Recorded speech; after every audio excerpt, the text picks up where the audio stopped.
Vamos a hablar de un proyecto que ha presentado el Colegio de Magistrados y Funcionarios del Poder Judicial de la provincia de Santa Fe, que bueno, tiene que ver con el funcionamiento de la justicia. Lo hablamos en la entrevista anterior, ¿no? ¿Cómo es esto de el funcionamiento de la justicia? ¿Cómo debe funcionar? ¿Cómo debe organizarse el Poder Judicial para que en la administración de justicia sea correcta? ¿Cómo debe ser el funcionamiento de todo el sistema judicial para que funcione de forma independiente? Otra de las preguntas, la independencia del Poder Judicial. Bueno, hay una serie de cuestiones, pero para eso ya estamos en línea con el presidente del Colegio de Magistrados, Iván Cuasina, que bueno, nos va a hablar sobre este proyecto que presentaron a la Convención Constituyente para que, bueno, a ver que se tenga en cuenta estos temas, ¿no? ¿Cómo resolver estos temas y que queden plasmados en una constitución que, bueno, que se pueda tener, que trascienda los distintos partidos políticos, los gobiernos de turno y demás. Así que, bueno, ya le damos la bienvenida. Buenos días, doctor Cuasina. Buenos días, ¿qué tal? ¿Qué tal? Gracias por Muchas ponerse gracias en por esta contacto. comunicación con Se Presume Culpable. Escucho un poquito bajo. Liz, ¿me podrás subir un poquito el retorno? A ver, ahora. Buen día, doctor. Muchas gracias. ¿Qué tal? Buen día. ¿Me escuchan bien ahora? Ahora sí, perfecto. Perfecto. Bueno, vamos a ver, a desmenuzar un poquito este proyecto que presenta el Colegio de Magistrados ante la Convención Constituyente para que pretende la modificación de distintos artículos que hacen a la organización del Poder Judicial. ¿Sí? Bueno, Exacto. ¿cuáles, yo porque bueno, hay varios puntos, y cuáles ustedes consideran los puntos más importantes que hacen a lo que, bueno, el común de la gente necesita saber en relación a esta modificación y bueno, para ver cómo va a funcionar el tema del Poder Judicial? ¿Por dónde Bien. comenzaría? Sí, la preocupación central o la preocupación estratégica, digamos, que tiene el colegio en este proceso o frente a este proceso de reforma constitucional pasa principalmente por lograr, digamos, un esquema de organización de los poderes en la provincia que respete una idea de equilibrio, una idea de división de poderes y sobre todo que preserve debidamente la independencia de los jueces y juezas, la independencia de los fiscales, la independencia de los operadores de justicia, que respete preserve la independencia del poder judicial. Esto no es para satisfacer ninguna inquietud teórica o para, digamos, observarlo en un marco de disputas de poderes, sino justamente para preservar los intereses de los ciudadanos, de las ciudadanas, de la gente común que necesita que sus conflictos ante el sistema de justicia sean resueltos por personas en condiciones de imparcialidad y de independencia. Y eso se preserva esencialmente desde la propia Constitución. Entonces, el modo en que vamos a regular distintos mecanismos, digamos, de organización de la justicia, el modo en que vamos a regular los sistemas de selección de jueces, juezas, fiscales, etcétera, y el modo en que vamos a regular el régimen disciplinario de todos esos actores es fundamental para determinar qué grado de independencia va a tener nuestra justicia hacia el futuro, ¿no? Entonces, esa preocupación es la que nos movió para presentar nuestro propio proyecto desde las perspectivas que venimos adquiriendo con años de experiencia en este tema. Cuando se habla de independencia del Poder Judicial, es un tema difícil, complejo, que bueno, ha estado cuestionado bastante por la sociedad y por bueno, distintos sectores. ¿Existe hoy la independencia del Poder Judicial? ¿Por qué se plantea esta modificación para, digamos, darle más fuerza a la independencia del Poder Judicial? Bueno, en primer lugar, viene bárbaro tu pregunta. Cuando hablamos de independencia del Poder Judicial, a lo que nos referimos es a las condiciones en que tiene que estar una jueza o un juez a la hora de resolver un litigio, ¿no? Un litigio de familia, un litigio laboral, un litigio civil. Estamos hablando de eso. A la hora de resolver ese tipo de conflictos judicialmente, quien tiene la responsabilidad de tomar una decisión sobre ese conflicto tiene que hacerlo en condiciones de ausencia de presiones, ausencia de interferencias, y de manera tal que se logre que la decisión se adecue al ordenamiento jurídico y a los hechos del caso, ¿se entiende? Ujú. El juez únicamente, el jueza tiene que estar sujeto a la ley, a las pruebas y a los hechos del caso, y de eso se trata cuando hablamos de independencia judicial, de preservar un marco de libertad, de autonomía, para que se pueda realizar en debida forma esa tarea tan importante de resolver los conflictos de la gente.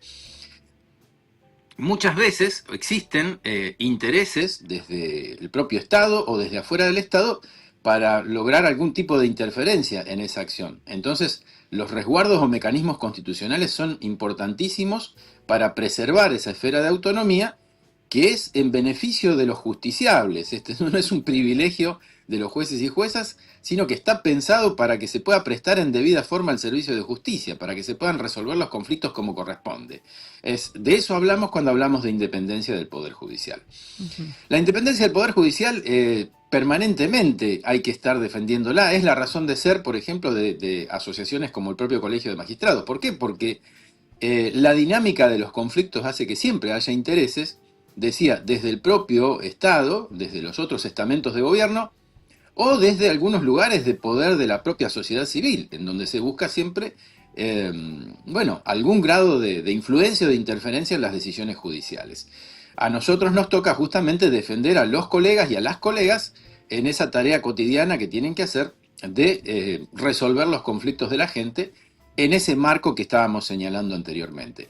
Por eso viene nuestra preocupación, digamos, en punto a que la reforma constitucional refuerce esos mecanismos de independencia y no que por el contrario consagre algunos institutos que faciliten la interferencia sobre todo del poder político sobre el accionar del poder judicial, ya sea de jueces y juezas como de fiscales también, ¿no? Que es muy importante en el sistema penal. Ujú.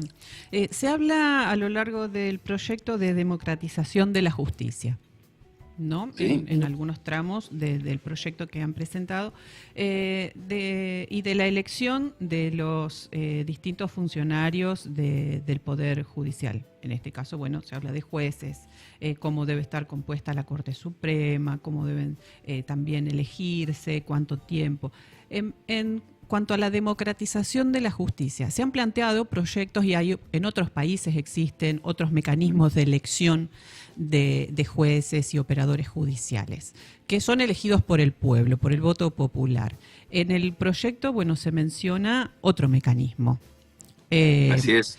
es, bueno, cómo juntamos estos dos conceptos, ¿no? Con la democratización de la justicia y que sean elegidos de la manera que plantea el proyecto. La, la obtención de la justicia democrática, digamos, pasa más que nada por justamente no tanto por el modo en que son elegidos los jueces, sino por el modo en que se ejerce la función. El Poder Judicial justamente tiene una función de ser, por un lado, guardián del respeto por los derechos y garantías de las personas, de los ciudadanos y ciudadanas, y por otro lado le toca ser el guardián de las reglas de juego del sistema democrático. Entonces, el perfil democrático del Poder Judicial tiene que ver principalmente por el modo en que se va a ejercer esa función. ¿Se entiende esto? Ujú. El Poder Judicial tiene una funcionalidad democrática que es mucho más importante de lo que puede observarse a primera vista, y que tiene que ver con ese rol estratégico de ser guardián de los derechos y garantías de los ciudadanos y ciudadanas para que puedan ser efectivamente ciudadanos y ciudadanas, para que esa ciudadanía pueda ejercerse. Y por otro lado, nos toca ser guardianes de las reglas de juego dentro del sistema democrático, en el sentido de que no se pueden transgredir ciertas reglas que son necesarias para que una democracia funcione como tal. El tema del carácter electivo por voto popular de los jueces nos parece muy complejo y hasta peligroso. Creo que la experiencia reciente de México es muy elocuente en ese sentido, porque genera un peligro concreto, digamos, de un condicionamiento muy fuerte a la tarea de los jueces. Primero, el hecho de acudir a campañas electorales, cómo se organizan esas campañas, quién las financia, ¿eh? Y luego también, si ustedes han podido ver algunos spots publicitarios de los candidatos a jueces federales allí en lo que es el Estado de México, en los Estados Unidos de México, bueno, la verdad que el panorama es tremendamente preocupante porque se acuden a discursos netamente demagógicos que alejan totalmente la figura del juez de este rol que nosotros recién mencionábamos, esto de tener que resolver los casos conforme a las normas jurídicas, porque nosotros no creamos las normas los crean los legisladores, que son quienes más representatividad democrática tienen en el sistema, y nosotros tenemos que hacer una interpretación de esas normas de acuerdo a las pautas que surgen de la propia legislación y sobre todo de la Constitución. Eso reafirma el perfil democrático del juez, en el sentido de respetar los criterios que vienen dados, primero desde el poder constituyente, que es el que más legitimidad democrática tiene, y luego del poder legislativo, que es también dentro de lo que es la representatividad de los órganos de gobierno, el más representativo democráticamente, porque ahí están, se supone, por el principio de representación proporcional, de algún modo representadas, valga la redundancia, todas las voces del sistema político argentino o santafesino en su caso. Pero me parece que ir a un sistema de elección por voto popular llevaría a que los jueces y juezas primero entren en ese ámbito tan complejo y a veces no del todo claro, que es el ámbito de las campañas electorales, del financiamiento de las campañas electorales. Y segundo, que lo hemos visto, digamos, se tiende a construir discursos que poco tienen que ver con el modo en que se tiene que ejercer la función jurisdiccional. Y uno cuando busca el favor del electorado, digamos, apela muchas veces a métodos y a propuestas que se alejan claramente de lo que es el perfil de un juez del siglo XXI, el perfil de un juez republicano, el perfil de un juez democrático. Muchas veces se puede caer en discursos y en propuestas efectistas, digamos, dentro de lo que son hoy las perspectivas actuales. Yo estoy leyendo un libro de Empoli, Los ingenieros del caos, Sí. sobre cómo se construyen las propuestas electorales. Imagínense ustedes que los jueces también tengamos que entrar en ese juego y nos dejemos seducir por estos pensadores, estos gurúes, digamos, de la comunicación política, y entramos en ese juego destructivo de ciertas instituciones que son básicas para el funcionamiento de la democracia. Me parece nocivo desde todo punto de vista y por lo tanto yo diría que hay que buscar mecanismos en donde los órganos democráticamente representativos y la propia sociedad civil pueda tener una participación activa en el proceso de selección de los magistrados. Luego también son importantes los mecanismos de control y los mecanismos disciplinarios, digamos, para asegurar que desde la función judicial se tomen las decisiones que más se adecuan al ordenamiento y que se ejerza esa función de manera responsable. Creo que pasa más por ahí el perfil democrático de la justicia que por el modo en que son elegidos los jueces, juezas y fiscales.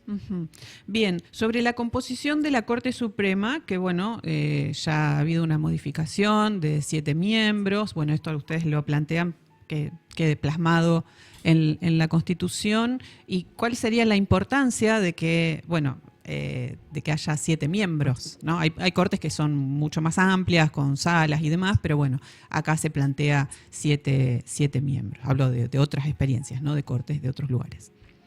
Sí, exacto. Estamos hablando de una corte de provincia, que le toca resolver un determinado volumen de litigios y determinados asuntos, digamos, en cuanto a las materias a las que se dedica. Entendemos entonces que un mega tribunal es innecesario para la tarea que le toca hacer, digamos, a esta Corte Suprema de Justicia Provincial, y hay un consenso en punto a que el número de 7 miembros es hoy día un número más que razonable en orden a hacer frente a la carga de trabajo que tiene un tribunal de la importancia de la Corte. Es necesario que sea un número impar, claramente. Hasta ahora teníamos el problema de una Corte de Claro, número par, que sí, en sí, caso de empate necesitaba acudir al auxilio de camaristas, digamos, para exacto. desempatar. Es sano institucionalmente que vayamos hacia un número impar. Es un número suficiente, insisto, para hacer frente a la carga de trabajo, y nos parece importante que la Constitución fije un número ya claro y que evite la manipulación del tribunal por los gobiernos de turno mediante cambios legislativos, ¿no? Bien. Buscando, digamos, influir sobre la integración del tribunal para lograr un perfil de corte acorde a la conveniencia política del gobierno de turno. Poner un número ya claro en la Constitución creo que va a dificultar sensiblemente la aparición de ese tipo de maniobras que le hacen mucho mal a la independencia judicial y a la administración de justicia. Bien. En cuanto a la edad de los jueces de permanecer, del tiempo que pueden permanecer como jueces de la Corte, también, bueno, aquí se hace un planteo, ¿no? Se equipara a lo que es la Constitución Nacional, a la edad de 75 años. Claro. Entendemos que hay que buscar un equilibrio entre lo que es el respeto por la estabilidad, digamos, que es necesaria que tengan los jueces en sus cargos como una condición para asegurar su independencia y su imparcialidad. La edad de 75 años ha sido considerada razonable por la Corte Suprema de Justicia de la Nación, inclusive la propia Corte Nacional la ha comparado con otros sistemas y ha llegado a la conclusión de que es un límite de edad que no resulta discriminatorio. Y entendemos nosotros que para el caso de algunos casos puntuales, digamos, en donde se pretenda continuar en el ejercicio de la función y que se trate de personas muy valiosas, que estén en condiciones de seguir aportando cosas de singular importancia a la resolución de los casos, que hagan aportes significativos a la calidad, digamos, del servicio de justicia, proponemos que se le dé la opción de continuar por 5 años más, pero a iniciativa del propio interesado y sin que tenga que esperar del favor del poder político, digamos, para poder continuar, ¿no? O sea, es obligatorio el envío del pliego, proponemos que sea obligatorio el envío del pliego, y luego la legislatura, la Asamblea Legislativa, tomará la decisión política de si considera conveniente o no que ese magistrado o magistrada continúe en el cargo por otros 5 años. Pero entendemos que el límite de 75 años es razonable, es necesario para posibilitar también el recambio generacional dentro de las estructuras del sistema de justicia, y es acorde a lo que se viene estableciendo en otros sistemas, como por ejemplo el nacional. Ujú. Hay una sección nueva que se incorpora en este proyecto que tiene que ver con el Ministerio Público Penal. ¿Cómo funcionaría esto? Sería la manera de regularizar una situación bastante atípica que estamos teniendo en la actualidad, en donde tenemos un Ministerio Público de la Acusación y un Servicio Público de la Defensa Penal que han sido creados por ley con órganos supremos como el Defensor General de la Provincia o el Fiscal General de la Provincia, y que no cuentan, por ejemplo, con garantías suficientes, normativizadas en normas, valga la redundancia, de jerarquía superior. Entendemos que es necesario incorporar en la Constitución a estos órganos y dotarlos de las garantías que necesitan para ejercer de la mejor manera la función importantísima que están, o que se les encomienda, digamos, ¿no? Sí. Y es la oportunidad entonces para que ellos tengan el estatus que corresponde dentro de un sistema democrático y de un sistema republicano, que tengan las garantías suficientes y que, por ejemplo, podamos mejorar algunas cuestiones como es el sistema disciplinario que actualmente tienen los fiscales y defensores, Claro. que es un sistema netamente político, ¿no? Ujú. Monopolizado por la legislatura provincial. Exacto. Nosotros entendemos que eso va en contra de ciertas directrices que vienen inclusive del ámbito internacional, particularmente de la Comisión Interamericana de Derechos Humanos, de la Corte Interamericana de Derechos Humanos y también del Alto Comisionado de Naciones Unidas sobre Independencia Judicial. En todos esos ámbitos internacionales se considera claramente inconveniente, en orden a respetar debidamente la independencia judicial, el hecho de que un estamento político monopolice el régimen disciplinario de jueces, juezas y fiscales. Eso es algo que se considera disvalioso y afectante de la independencia, en muchos ámbitos del derecho internacional, y nosotros entendemos que hay que hacernos cargo de eso y evolucionar hacia un régimen disciplinario que respete esos estándares internacionales y que respete las condiciones para que se pueda ejercer de manera independiente, libre e imparcial la función jurisdiccional y la función de acusación penal. Bien. También nos queda poco tiempo y hay muchas cosas para consultar, pero bueno, también habla del tema de los DNU Sí, en este proyecto. ¿A exacto. qué refiere? Bueno, limita en este caso, ¿no? La posibilidad de dictar Eh, DNU. Es fantástica la pregunta porque la propuesta nuestra pasa por no cambiar la Constitución en este punto, o sea, no darle al Poder Ejecutivo esa facultad. Entendemos que no es necesario en el ámbito provincial. Si nosotros pasamos revista a la historia institucional santafesina, desde la reinstitucionalización democrática, ¿no?, de diciembre de 1983 hasta la fecha, nunca fue necesario el dictado de legislación mediante decretos. Ujú. Se ha apelado en algún caso a la delegación legislativa, pero nunca a los decretos de necesidad y urgencia. Salvo en pandemia, se han dictado decretos, digamos, en condiciones de emergencia en materia de sanidad, pero dentro del marco de habilitaciones legales ya preestablecidas. Ujú. O sea, no es necesario, en nuestra opinión, innovar en este tema. Sería institucionalmente disvalioso y hasta peligroso reconocerle facultades legislativas al gobernador. Ujú. Nosotros, de algún modo, haciéndonos cargo de lo que puede pasar en el ámbito concreto de la política, decimos, bueno, si se insiste con esta idea de darle al Poder Ejecutivo facultades legislativas, entendemos que tiene que tener límites concretos, no puede referir a materia contravencional penal, no puede referir a materia tributaria, no puede referir a materia de partidos políticos, a materia electoral, y también le agregamos otra cosa. No podría modificar las leyes orgánicas de otros poderes, por ejemplo, del Poder Judicial. Ujú. Sería muy peligroso que el Poder Ejecutivo, por decretos, fíjense ustedes, Ujú. pudiera eliminar tribunales, cambiar competencias, cambiar atribuciones de jueces, atribuciones de fiscales, porque eso llevaría a una manipulación política directa, digamos, de un poder sobre el otro, y entendemos entonces que la prohibición ahí tiene que ser expresa. Bien, De ahí que nuestra propuesta vaya sobre también el tema de los decretos de necesidad de urgencia. bien.